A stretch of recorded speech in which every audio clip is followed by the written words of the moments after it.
नमो उवज्यायाणं नमो दुवे सव्यसाहुनं वन्दे तु सव्यसिद्धे ध्रुवमचलमणोभवं गतिं पते वोच्छामि समय पाहुर नमो सुध केवली वणिदम्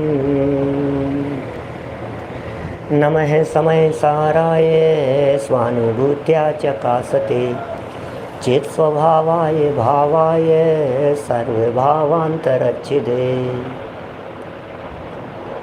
जिन स्वानुभूति से खीरी मम स्वानुभूति मधिगिरी श्री विमल धारा जैन श्रुत आनंद अमृत से भरी समता प्रवाह बहावती रागादि विकल्प तोरी के माँ सरस्वती प्रति भाव वंदन दृष्टि निज में जोड़ी के माँ सरस्वती प्रति भाव वंदन दृष्टि निज में जोड़ी के दृष्टि निज में जोड़ी के। सरस्वती माँ जनवाणी माँ के प्रति भाव वंदन हो जावे। दृष्टि को निज में जोड़ने का नाम ही भाव वंदन है। यह ग्रंथाधिराज समय सार जी हमारे सामने विराजमान हैं और इस ग्रंथ समय सार के मंगलाचरण की चर्चा हम यहाँ कर रहे थे। अरे समय सार की नहीं, समय सार की आत्मख्याति टीका के मंगलाचरण की चर्चा कर रहे थे।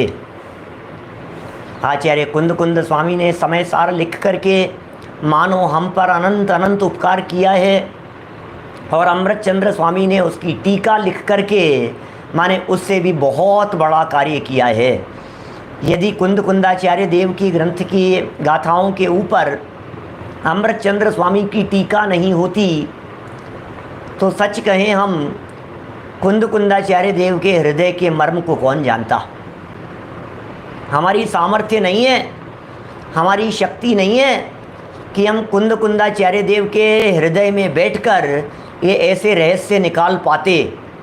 हम लोग कितने भाग्यशाली हैं। कभी कभी हम देखते हैं कि कुंद कुंदाचार्य के हृदय में बैठ कर के अमृत चंद्र स्वामी ने लिखा और अमृत चंद्र स्वामी के हृदय में बैठ कर के कुंद कुंदाचार्य और अमृत चंद्र स्वामी के हृदय में बैठकर जयसेनाचार्य देव ने लिखा। और इन तीनों ही दिगंबर वीतरागी संतों के हृदय में बैठ कर के यदि कोई व्याख्या वर्तमान में हुई है गुरुदेव श्री के माध्यम से तो वो कुछ अपूर्व व्याख्याएं हुई है।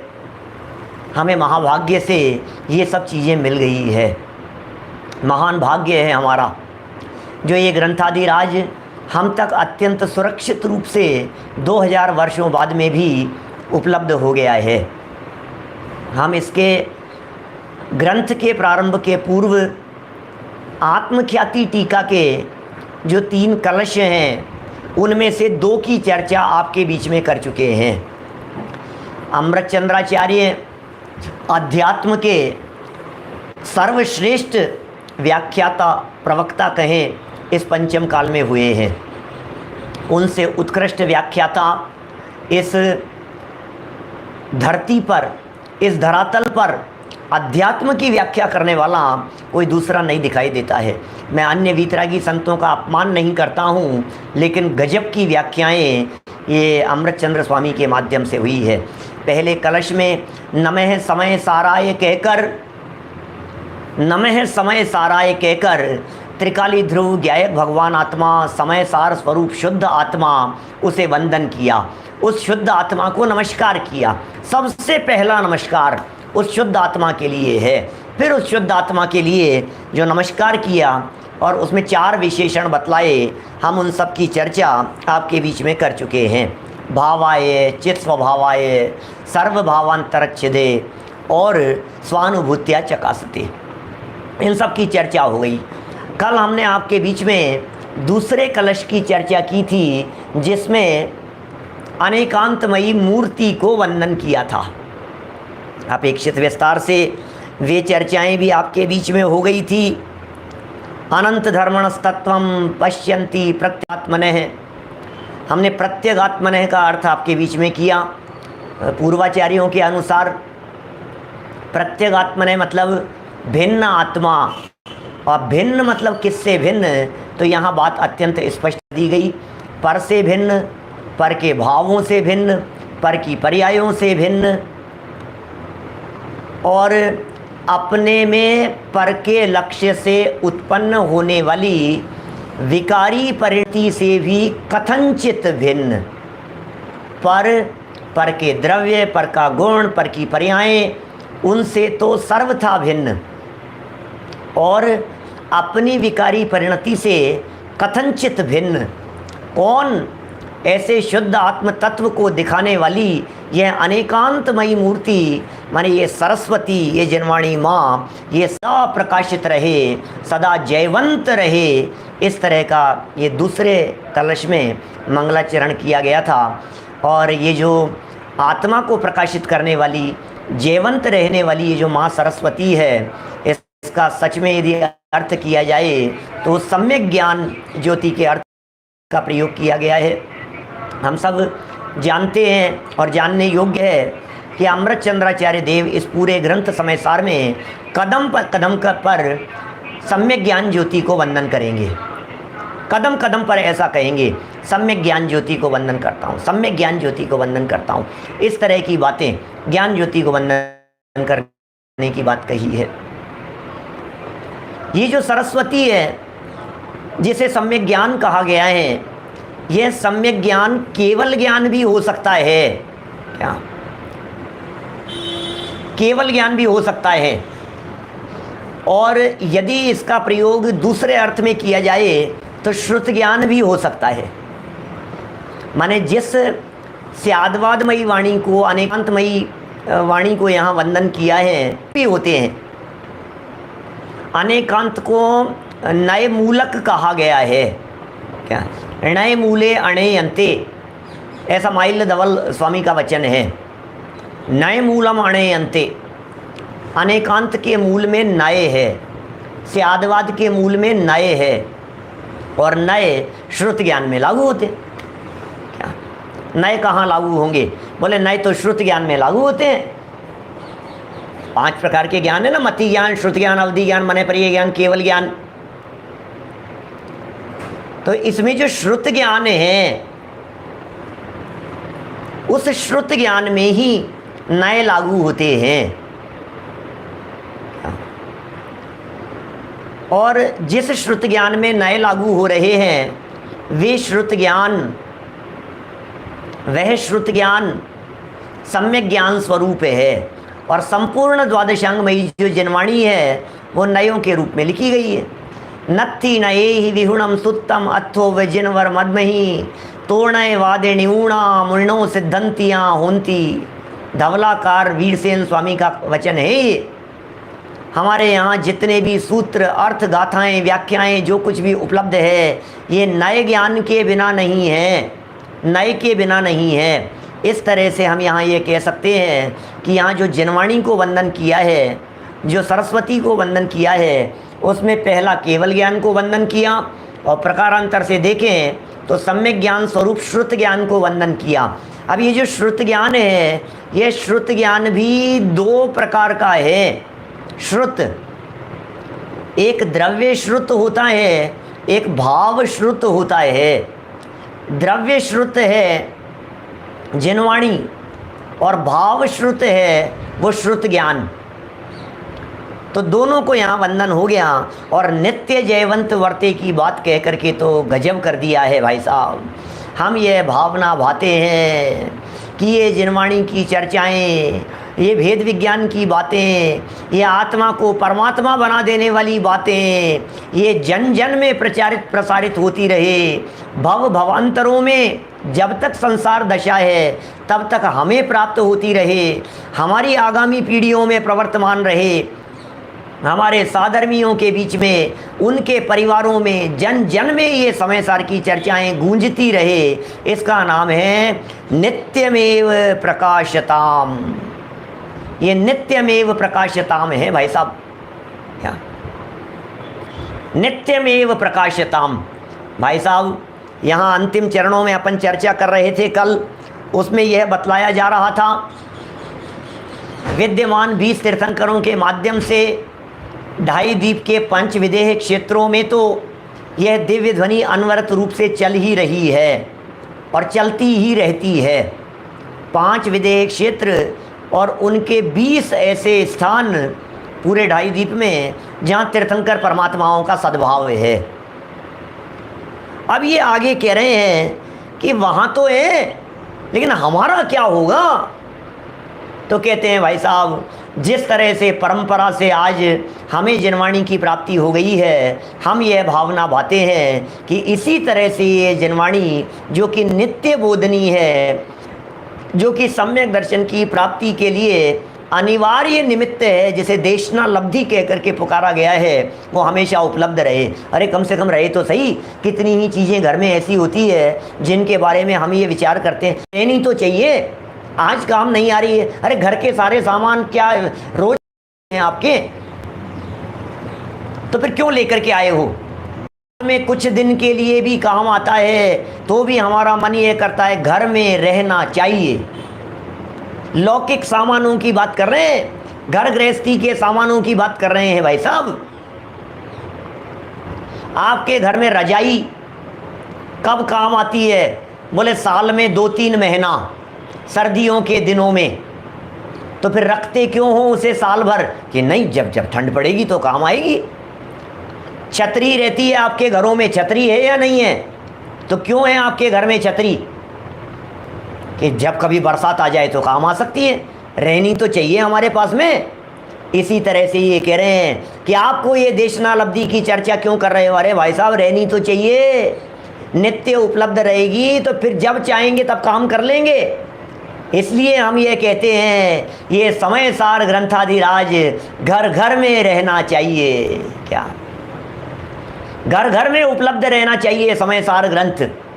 अरे आज यदि नहीं पढ़ पा रहे हैं तो कोई बात नहीं, जब पढ़ने का अवसर मिलेगा तो ग्रंथ लेने के लिए थोड़ी न जाएंगे, घर में उपलब्ध रहना चाहिए। और यहाँ भावना भा रहे हैं भाई साहब, ये वीतरागी तत्व ज्ञान, ये वीतरागियों की वाणी, ये आत्मा को परमात्मा बना देने वाली वाणी, ये शुद्ध आत्म तत्व की चर्चा, ये प्रत्येक आत्मा की चर्चा, शुद्ध आत्मा की चर्चा, पर और पर्यायों से भिन्न आत्म तत्व की चर्चा, परम शुद्ध निश्चय के विषयभूत आत्मा की चर्चा, जिसके लक्ष्य से सम्यक दर्शन की प्राप्ति होती है उस आत्मा की चर्चा।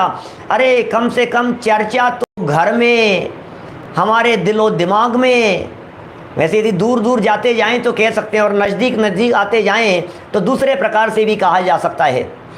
हम ऐसा कह सकते हैं, ये चर्चाएं जिन मंदिरों में गूंजनी चाहिए, और मंदिरों में गूंजने के साथ साथ हम ये कहना चाहते हैं ये चर्चाएं हमारे घरों में गूंजनी चाहिए। और घर में गूंजने के साथ साथ में हम ये कह सकते हैं कि ये चर्चाएं हमारे दिलो दिमाग में गूंजनी चाहिए। इसका नाम है नित्यमेव प्रकाशताम। हृदय में गूंजनी चाहिए, मन मस्तिष्क में हमारे आत्म तत्व की चर्चाएं चलनी चाहिए। ये सब बातें यहाँ कह रहे हैं। आशीर्वाद स्वरूप यह दूसरे कलश का मंगलाचरण था। चलिए आगे बढ़ते हैं तीसरे कलश की तरफ। अरे गजब का कलश है भाई साहब, गजब ही का कलश है तीसरा कलश। और इसका पद्यानुवाद में तो दादा ने गजब कर दिया है, बड़ा मार्मिक है। देखिए जब 5 नंबर पेज पर ऊपर से 7वीं 8वीं लाइन होगी, वीतरागी सर्वज्ञ परमात्मा की, वीतरागी सर्वज्ञ परमात्मा की शुद्धात्मा की प्रतिपादक वीतराग वाणी। कौन है भाई साहब? वीतरागी परमात्मा है, सर्वज्ञ परमात्मा है। वीतरागता और सर्वज्ञता ये परमात्मा की पहचान के चिन्ह हैं। इन परमात्मा की शुद्धात्मा की प्रतिपादक वाणी, वो वाणी भी वीतराग है। अरे वीतरागियों की वाणी वीतरागियों जैसी होती है, रागियों की वाणी में राग झलकता है, वैरागियों की वाणी में वैराग्य झलकता है। जो जैसे होते हैं उनकी चर्चाएं भी उसी प्रकार की होती है। तो वीतरागियों की बातें तो वीतरागता जैसी होगी। हम सभी को निरंतर प्राप्त होती है। क्या कह रहे हैं भाई साहब? ये वीतराग वाणी हम सभी को निरंतर प्राप्त होती रहे, इस मंगल कामना के बाद अब आचार्य अमृतचंद्र, ओहो, ये मंगल कामना की है कि निरंतर प्राप्त होती रहे। अरे भाई साहब, भावना तो भाओ। अरे ये जीवन पूरा हो जाएगा तो क्या होगा, ये जीवन पूरा हो जाएगा तो क्या होगा। हमारे दिलो दिमाग में ये विकल्प आते रहते हैं ना इस तरह के, अरे क्या होगा। भावना तो भाओ, कोई बात नहीं। क्या गर जन्म हो दोबारा मानव जन्म मिले, और फिर से यही जिनालय जिनवाणी शरण मिले। ये भावना तो भाओ, भावना को भवनाशिनी कहा गया है, कोई बात नहीं। फिर जन्म मिलेगा, मानव जन्म मिलेगा। मानव जन्म मिले तो जिनवाणी की राह मिले, मानव जन्म मिले तो जैन कुल मिले। अरे जैन कुल का मिल जाना भी अपने आप में बहुत भाग्य से होता है भाई साहब, साधारण नहीं है। ये बहुत बड़ी उपलब्धि है जैन कुल में जन्म ले लेना, और फिर उससे भी कई गुना ज़्यादा उपलब्धि, अरे मैं तो कह सकता हूँ असंख्यात अनंत गुना ज़्यादा बड़ी उपलब्धि है जिनवाणी मिल जाना। भावना भारे हैं। और उसके बाद इस कामना करने के बाद अब आचार्य अमृतचंद्र इस आत्मख्याति टीका के प्रणयन का प्रयोजन, प्रणयन माने लेखन, प्रणयन माने उसको प्रकट करना, प्रणयन माने सृजन करना, प्रणयन माने प्रकट करना, उत्पन्न करना, लिखना। इसका हम प्रणयन कर रहे हैं। किसका? आत्मख्याति नामक टीका के प्रणयन का प्रयोजन स्पष्ट करते हुए कलश लिखते हैं। मूल कलश पढ़ रहा हूँ 5 नंबर पेज पर, ऊपर लिखा हुआ है। मूल संस्कृत का कलश देखिए, मालिनी छंद है। पर परिणति है तुर मोह नामनो नुभावा, दविरत मनुभाव्य व्याप्ति कलवाशिताया।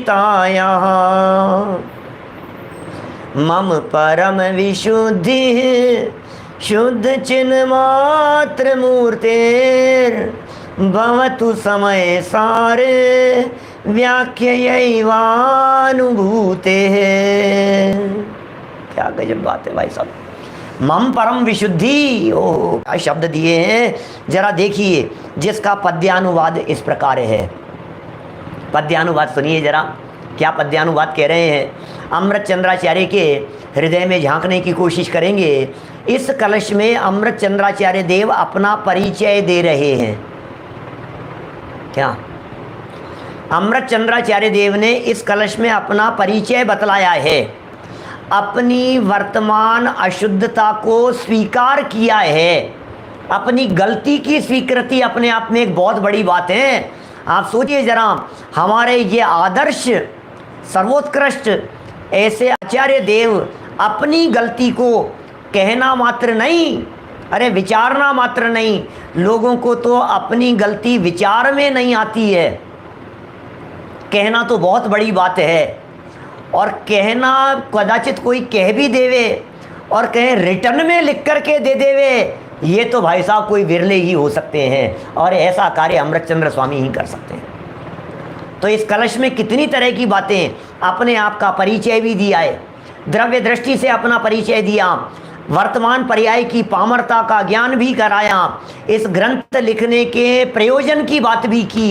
ये सब बातें इस कलश के अंतर्गत आई है, और भावना भी व्यक्त की है कि मैं ये जो समय सार की टीका लिख रहा हूँ, इस समय सार की आत्मख्याति नामक टीका को लिखने से क्या होगा। इसी कलश में आचार्य अमृतचंद्र स्वामी ने मानो अपने द्वारा लिखी जा रही इस टीका का नामकरण भी कर दिया। क्या? आत्मख्याति नामक व्याख्या से। क्या?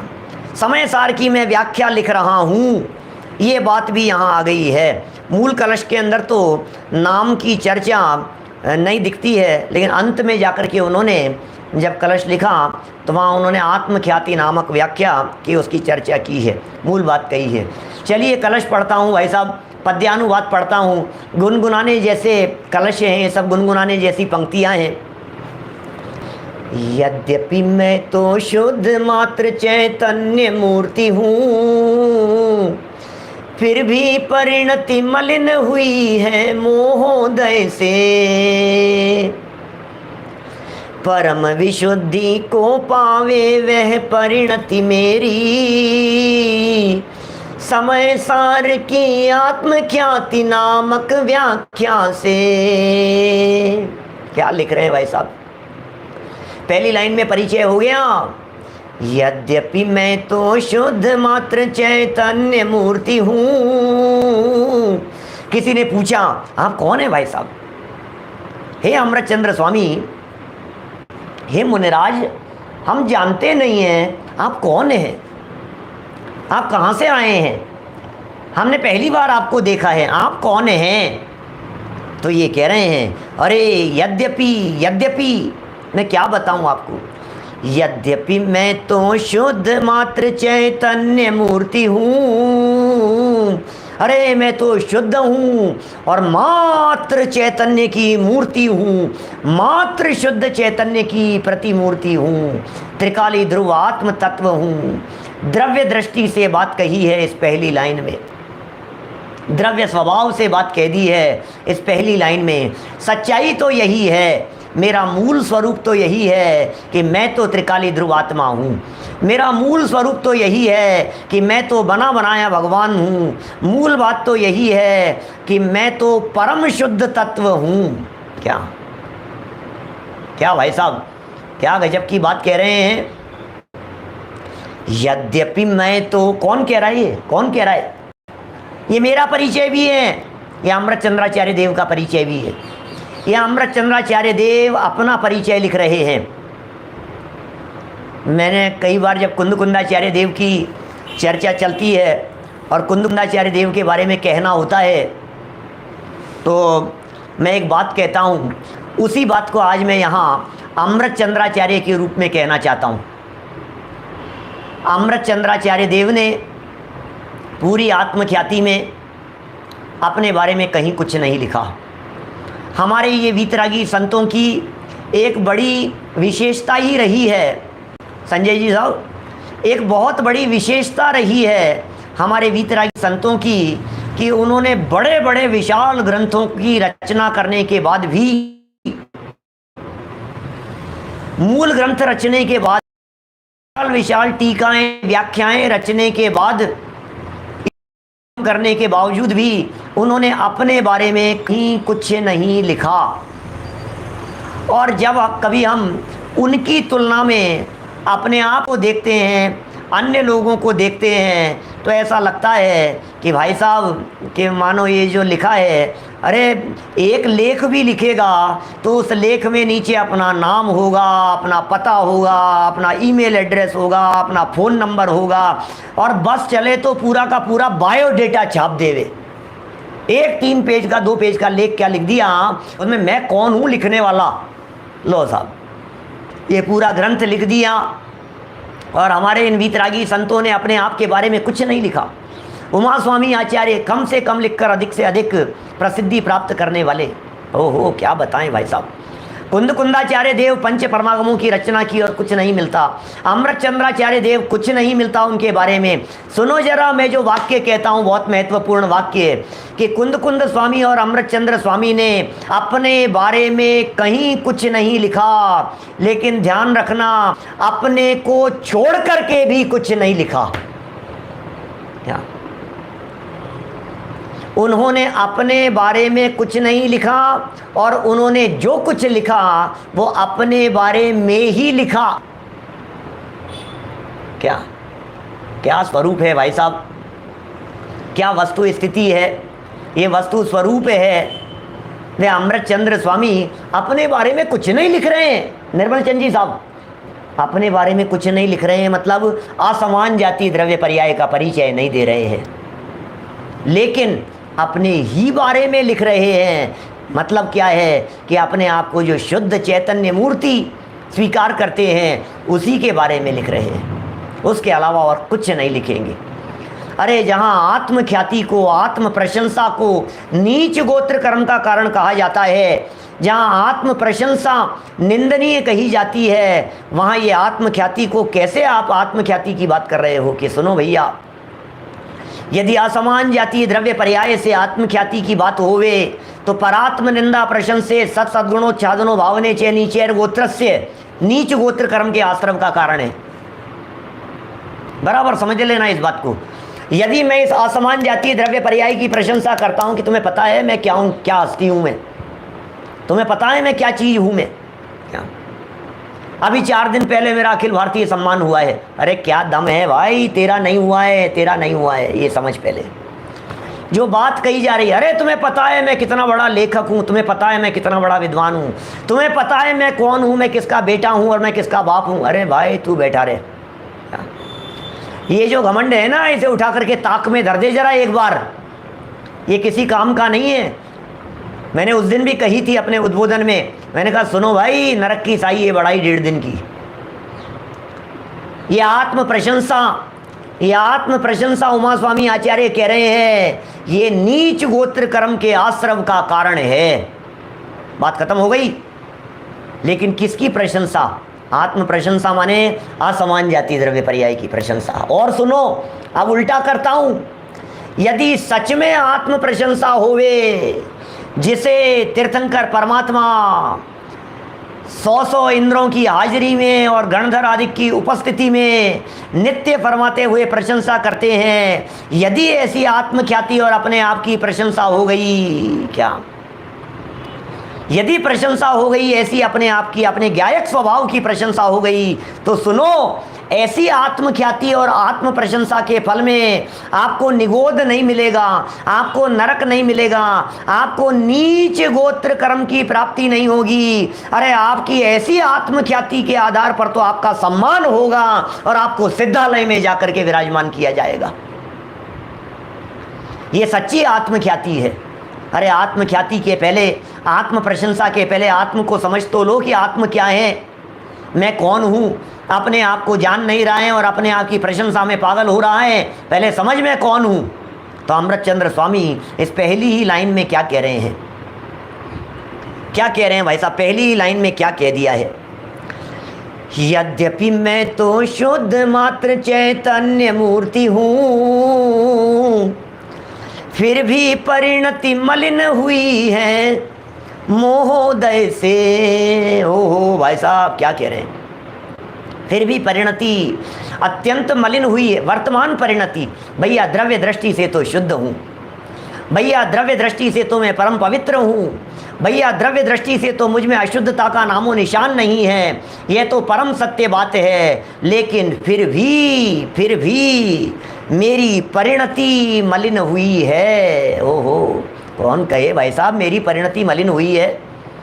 आप कह सकते हैं क्या मेरे मन में विकार आ गया है, मेरे मन में अशुद्धता आ गई है, मेरे मन में चोरी का भाव आ गया है, मेरे मन में खोटा भाव आ गया है? कौन कहे, किसकी ताकत है ये बात कहने की? ये कौन कह रहा है मेरी परिणति मलिन हुई है? ये अमृतचंद्र स्वामी कह रहे हैं। और हे प्रभु, आपकी परिणति भी मलिन? क्या बात कर रहे हो? नहीं लगता है आश्चर्य? हे प्रभु, आपकी परिणति भी मलिन? गजब हो गया, ख्याल में नहीं आ रही है। आप इतने बड़े आचार्य होकर के हैं, आपकी परिणति में भी मलिनता? हमें तो लग नहीं रहा था, हमने तो सोचा भी नहीं था कि अशुद्धता है। कि हाँ भाई, क्या बतलाएं। जैसी अशुद्धता तुम्हारे जीवन में दिखाई देती है वैसी तो नहीं है, लेकिन आज भी कुछ मलिनता तो है, कुछ अशुद्धता तो है। अपने अपराध तो नहीं कहेंगे उसे, अपनी कमजोरी की स्वीकृति ये होना, ये हमारे वीतरागी संतों का, हमारे ज्ञानियों का ये बहुत बड़ा कार्य है। अपनी गलती की स्वीकृति है, दोष की स्वीकृति है, कमजोरी की स्वीकृति है, सहज स्वीकृति है अपनी कमजोरी की। अपराध तो नहीं है, अपराध कहते हैं मिथ्यात्व को, कमजोरी कहते हैं चारित्र मोहनी कर्म के उदय को। फिर भी परिणति मलिन हुई है। क्यों हो गई है भाई साहब? ये मलिन क्यों हो गई है ये परिणति? तो कहते हैं मोहोदय से। यद्यपि मैं तो शुद्ध मात्र चैतन्य मूर्ति हूँ, फिर भी परिणति मलिन हुई है मोहोदय से। अरे भाई साहब, हम क्या बतलाएं? ये जो मोह का उदय है, कौन से मोह का उदय? दर्शन मोह का नहीं, चारित्र मोहनी कर्म का उदय। ये जो मोह का उदय है, इस मोहोदय से परिणति कैसी हो गई है? मलिन हो गई है। जितेंद्र जी साहब, वस्तु स्थिति यही है, 7वें गुणस्थान से 6ठे गुणस्थान में आ जाना, क्या ये मलिनता है? अजय जी क्षीर सागर, क्या मेरे को गाना नहीं आता मेरे को, लेकिन बहुत बार सुनता हूँ, मेरी मैली परिणति नाथ कब निर्मल होगी, मेरी मैली परिणति नाथ कब निर्मल हो। अरे ये मैली परिणति की बात है, ये चारित्र मोहनी कर्म का उदय है। चारित्र मोहनी कर्म के उदय से होने वाली उस कमजोरी की तरफ ये इशारा कर रहे हैं। और देखो अब भावना क्या वा रहे हैं इस ग्रंथादिराज की टीका करते हुए कैसी बात कर रहे हैं। परम विशुद्धि को पावे वह परिणति मेरी, समय सार की आत्मख्याति नामक व्याख्या से। परम विशुद्धि को पावे वह परिणति मेरी, समय सार की आत्मख्याति नामक व्याख्या से। अरे भैया सुनो तो सही, अमृत चंद्राचार्य क्या कह रहे हैं। इनके शब्दों से भी यह बात स्पष्ट हो गई है कि मेरी परिणति विशुद्ध तो है लेकिन परम विशुद्ध नहीं है। क्या कह दिया है, विशुद्ध तो है लेकिन परम विशुद्ध नहीं है। यहाँ तो परम विशुद्धि की चर्चा चल रही है, आत्मा की परम विशुद्धि की भावना भा रहे हैं।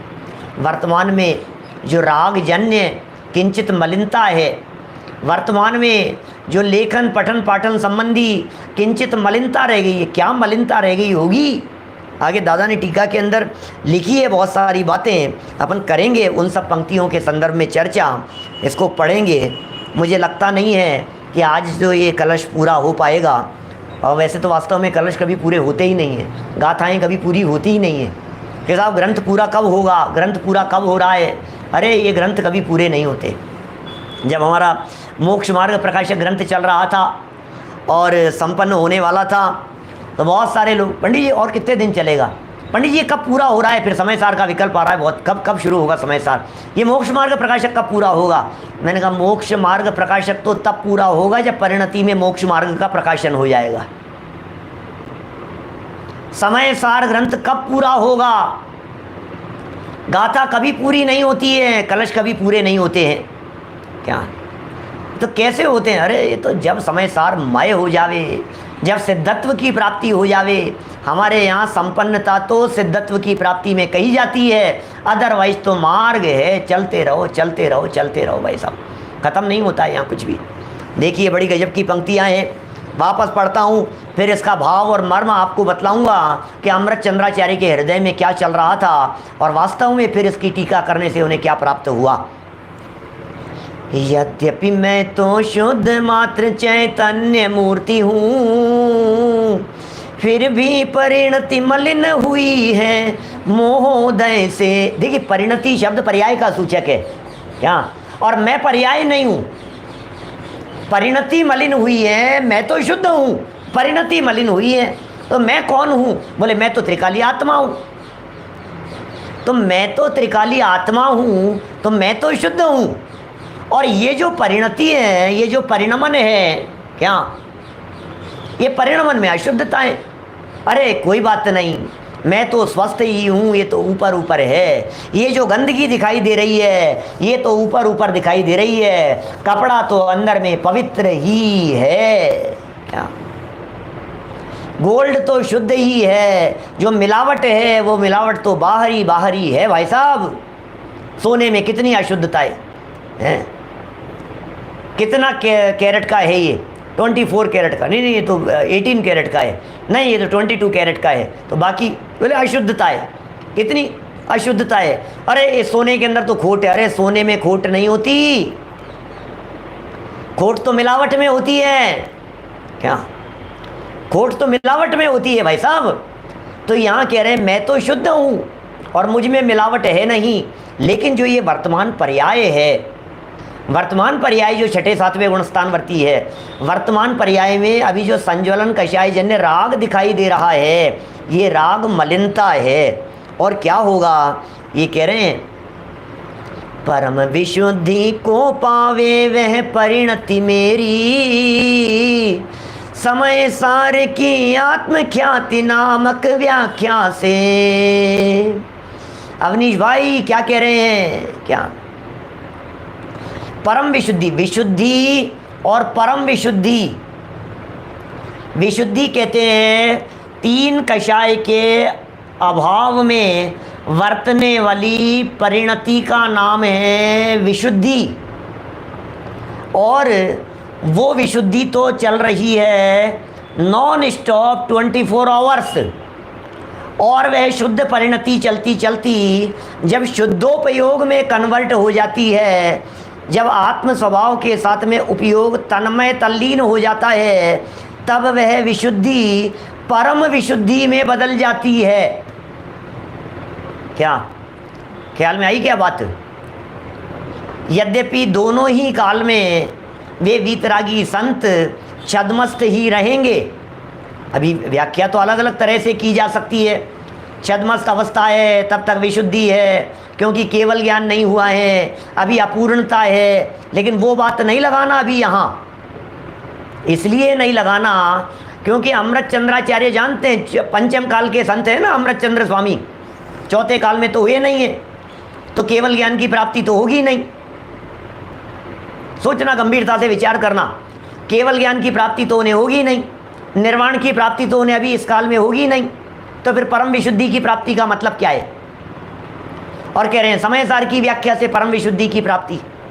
तो हम विशुद्धि और परम विशुद्धि को हम अलग अर्थ करते हैं। यद्यपि नीचे वो सारी बातें कही है, लेकिन हम इसका अर्थ जो हमारी बुद्धि में आता है उसके अनुसार हम ये अर्थ करते हैं कि विशुद्धि माने अनंतानुबंधी, अप्रत्याख्यानावरण और प्रत्याख्यानावरण, इन तीन कषाय चौकड़ी के अभाव में अनवरत वर्तती हुई आत्मा में मौजूद जो शुद्धि है, उस शुद्धि का नाम तो है विशुद्धि। और वो जो विशुद्धि, वो विशुद्धि तो आहार के काल में भी चालू है। क्या? वो विशुद्धि तो विहार के काल में भी चालू है, वो विशुद्धि तो ग्रंथ लेखन के काल में भी चालू है, वो विशुद्धि तो पठन पाठन के काल में भी चालू है। तीन कषाय चौकड़ी का अभाव। तो बोले वो परम विशुद्धि कब होगी? क्या बोलो? तो बोले परम विशुद्धि का मतलब अब हम ये लिखने का भाव भी हमारा रुक जावे और हम अपने ज्ञायक भगवान आत्मा में समा जावे।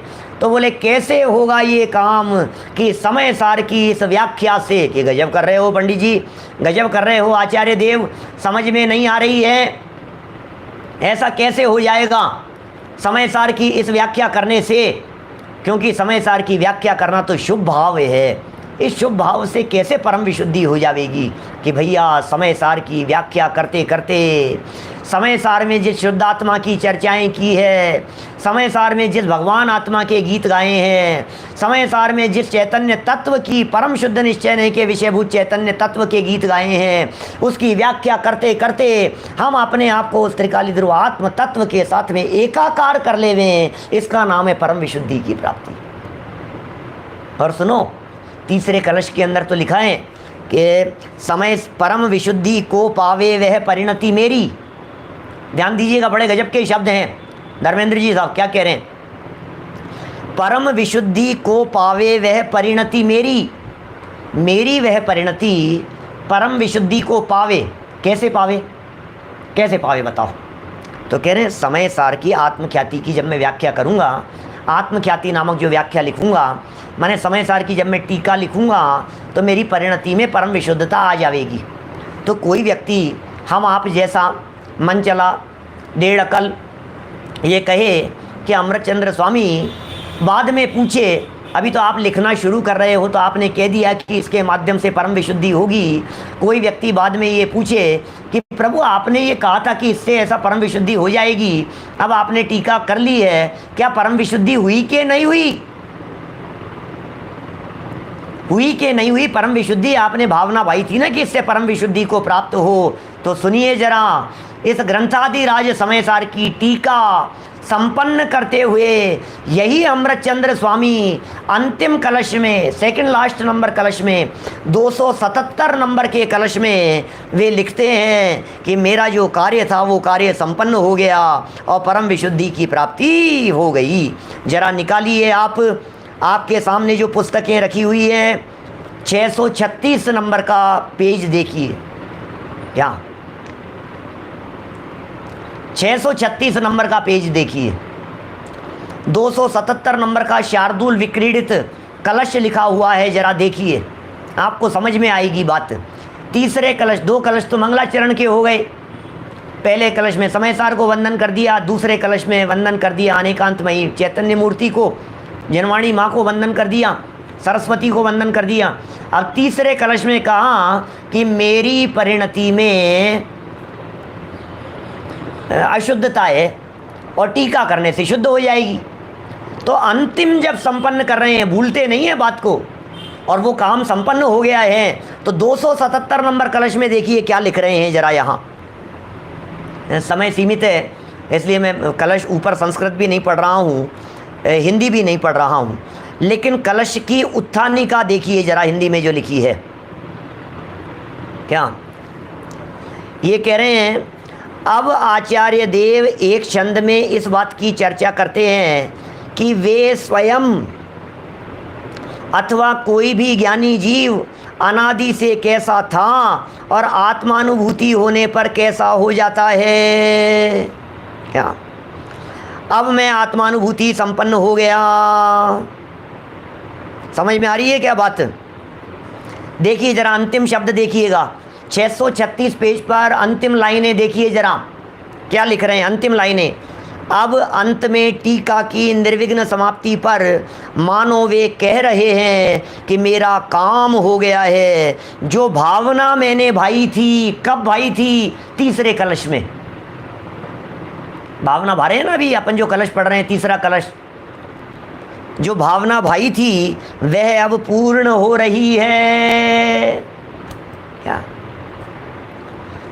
माने तीसरे कलश में भावना भाई कि समय सार ग्रंथ पूरा होगा तो ये काम हो जाएगा। सोचना एक बार, हम लोग जैसी भावनाएं भाते हैं लेकिन उनकी पूर्ति कितनी हो पाती है।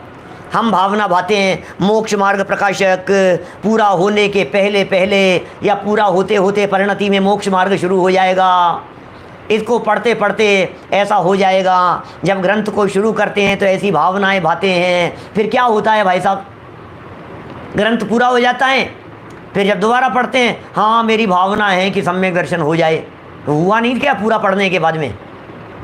क्या करें? अब अमृत चंद्राचार्य जो भावना भा रहे हैं, इसका मतलब पवित्र हृदय से भाई गई भावनाएं पूर्ण होती ही होती है। भाई साहब क्या बात कर रहे हो आप? जब आप पवित्र हृदय से भावना भाते हैं तो भावना जरूर संपन्न होगी ही होगी। क्या गजब की बातें लिखी है। देखिए जरा, पढ़ता हूँ, कम से कम कलश का अर्थ तो करें अपन क्या है। पढ़िए जरा, वापस आ जाइए पेज नंबर 5 पर। यद्यपि मैं तो शुद्ध मात्र चैतन्य मूर्ति हूँ। कोई ऐसा कहे, एक सेकंड बीच में फिर वापस कहता हूँ। कोई ये कहे कि साहब 277 के अंदर क्यों लिखा? 278 कलश है ना टोटल, अंतिम कलश में लिखना चाहिए था ना कि भावना संपन्न हो गई, परम विशुद्धि की प्राप्ति हो गई। कि नहीं, अंतिम में तो ये लिखेंगे कि हम लिखने वाले ही नहीं हैं। क्या पुरुषार्थ सिद्धि उपाय पढ़ते समय हमने ये बात कही थी ना, पुरुषार्थ सिद्धि उपाय पढ़ते समय हमने ये बात कही थी। जब अंत में अंतिम श्लोक आया था तो उन्होंने कहा था कि भैया इसमें मेरा कुछ भी कर्तृत्व नहीं है। वही बात समयसार की टीका संपन्न करते हुए भी कहेंगे अमृतचंद्र स्वामी। क्या कि ये तो सब शब्दों की शक्ति है, ये तो भाषा वर्णना का परिणमन है, शाही अक्षर आदि के आकार का परिणमन है। हमारा इसमें कुछ भी कर्तृत्व नहीं है। अपना नामोल्लेख भी किया है खुद का, अमृतचंद्र सूर्य ऐसे शब्द का प्रयोग किया है। न किंचित अस्ति कर्तव्यमेव अमृतचंद्र, ऐसा इस तरह के शब्द दिए उस कलश में। देखिए यहाँ 3 नंबर का छंद पढ़ते हैं अपन, वापस पद्यानुवाद पढ़ रहे हैं। यद्यपि मैं तो शुद्ध मात्र चैतन्य मूर्ति हूँ, फिर भी परिणति मलिन हुई है मोहोदय से। परम विशुद्धि को पावे वह परिणति मेरी, समय सार की आत्मख्याति नामक व्याख्या से। विशुद्धि को नहीं, परम विशुद्धि को प्राप्त होवे, वह परिणति मेरी। ऊपर संस्कृत मूल श्लोक में भी लिखा है, मम परम विशुद्धि शुद्ध चिन्मात्र मूर्तेर भवतु। मम परम विशुद्धि भवतु, मेरी परम विशुद्धि होवे। कि परम विशुद्धि होवे कि साहब हो या होना है, कि हूँ तो सही लेकिन होना भी है। क्या अर्थ पढ़ते हैं, देखिए इसका। यद्यपि मैं तो शुद्ध चिन्मात्र मूर्ति भगवान आत्मा हूँ। क्या यद्यपि मैं कैसा हूँ? मैं तो शुद्ध चिन्मात्र चैतन्य मात्र ज्ञान दर्शन का अखंड भिंड। अरे चिन्मात्र कह करके चिन्मात्र नहीं कह रहे हैं, चिन्मात्र कह करके अकेले ज्ञान दर्शन की चर्चा नहीं कर रहे हैं, चिन्मात्र कह करके अकेले चैतन्य पने की बात नहीं कह रहे हैं, लेकिन अमृतचंद्राचार्य देव स्वयं ज्ञान मात्र में अनंत शक्तियों को गर्भित करके बात करते हैं। इसलिए चिन्मात्र मूर्ति भगवान आत्मा हूँ, इसका मतलब ज्ञान आदि अनंत गुणों का अभेद अखंड पिंड भगवान आत्मा हूँ। देखिए, तथापि फिर भी भाई साहब, कोई व्यक्ति रास्ते में लिफ्ट मांग रहा हो और कोई उसके बगल से आने वाला व्यक्ति, अरे यार तुम लिफ्ट मांग रहे हो, तुम्हारे पास तो महंगी महंगी गाड़ियाँ हैं। कि हाँ है तो सही, लेकिन फिर भी आज थोड़ी गाड़ी ख़राब हो गई। फिर भी ऐसा कहा जाता है ना, यद्यपि बात तो सही है, कि तुम्हें क्या ज़रूरत पड़ गई पैसे की, तुम तो बहुत पैसे वैभव संपन्न हो कि हाँ मैं क्या बतलाऊँ, बात तो सही है, लेकिन आज बैंक बंद है, मैं क्या करूँ। थोड़ा सा आज उलझन हो गई है, बैंक में तो बैलेंस बहुत है और आज अचानक ज़रूरत पड़ गई है कि हमारे को 2-2.5 लाख रुपया देना है, अब है नहीं तो अब वो कैश देना है, ट्रांसफ़र करना नहीं है, आप बताओ क्या किया जाए। इसलिए आपके बारे तो भी फिर भी का मतलब क्या है? यद्यपि मैं अनंत गुण शक्तियों संपन्न वैभव त्रिकाली ध्रुव गायक भगवान आत्मा हूँ, लेकिन फिर भी क्या बतलाऊँ, थोड़ा सा उपयोग जब बाहर आ गया है तो थोड़ी सी मलिनता रह गई है। क्या मलिनता होगी? अभी कह रहे हैं, जरा देखिए। तथापि पर परिणति का मूल कारण हो पर परिणति का मूल कारण क्या है? क्या पर परिणति का मूल कारण जो मोह नामक कर्म है, पर परिणति का मूल कारण जो मोह नामक कर्म है, उसके उदय का निमित्त पाकर, ये भी बड़ी गजब की बात कहते हैं भाई साहब, हैं? माने मोह के कारण कह रहे हैं, माने निमित्त कारण कह रहे हैं। अरे मोह में ताकत नहीं है जो मुझे विकारी करे, लेकिन उस मोह का निमित्त पाकर मेरी परिणति वर्तमान में मैली हो रही है, कलमाशित हो रही है, कलुषित हो रही है, अशुद्ध हो रही है, अपवित्र हो रही है। क्या बतलाऊं मैं आपको? मेरी वर्तमान परिणति इस मोह के कारण, मोह का प्रभाव है भाई साहब, मोह खतरनाक है। पर के प्रति मोह, अरे पर के प्रति मोह नहीं है, ये लिखने का मोह है। क्या लिखने का मोह है, समझाने का मोह है, आपको सिखाने का मोह है, आपको बताने का मोह है, ये टीका करने का मोह है। क्या अशुद्धता रह गई होगी अमृतचंद्राचार्य के जीवन में? कौन सी विकृति रह गई होगी? ये उस विकृति की बात कर रहे हैं। ये कह रहे हैं कलमाशित हो रही है वर्तमान में, वर्तमान परिणति। क्या समय सार की इस आत्मख्याति नामक व्याख्या से, समय सार की इस आत्मख्याति नामक टीका से क्या होगा? टीका से मेरी वह परिणति परम विशुद्धि को प्राप्त हो, यही मंगल भावना है। मैं ये मंगल भावना भाता हूँ, मैं ये परम भावना भाता हूँ, मेरी ये भावना है, मेरे ये परिणाम हैं। क्या कहना चाह रहे हैं? मेरे ये परिणाम है कि ये जो विकार बच गया है, अरे भैया ये समझाने का विकल्प भी टूट जावे, समझाते समझाते ये समझाने का विकल्प टूटकर स्वयं में समा जाऊं, ऐसी मेरी भावना है। शुद्ध आत्म तत्व की चर्चाएं करते करते शुद्धतामय हो जाऊं, ये भावना व्यक्त कर रहे हैं। ये इस तरह की भावना कर भा रहे हैं भाई साहब, ऐसा सोच रहे हैं।